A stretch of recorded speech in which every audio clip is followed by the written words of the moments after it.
Et si cette plante médicinale protégeait des intoxications? Depuis toujours, le lierre grimpant accompagne l'être humain.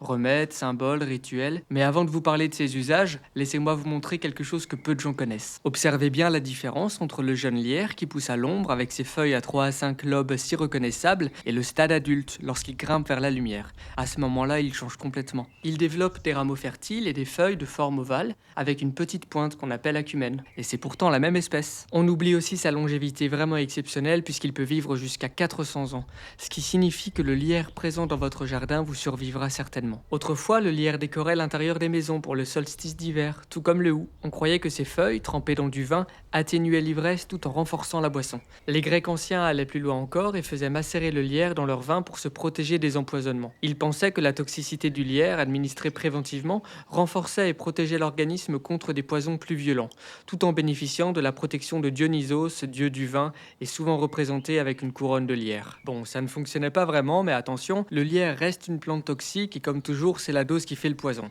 Si bien que ses feuilles sont utilisées traditionnellement pour soulager la toux et lutter contre la cellulite. Je mets les détails et les contre-indications en description. Quant aux baies, elles sont très toxiques. Enfin, il y a ce qu'on raconte. Plante du lien par excellence, un lierre qui pousse sur les murs d'une maison apporterait richesse et resserrerait les liens familiaux. On dit aussi qu'il protège des enchantements des fées.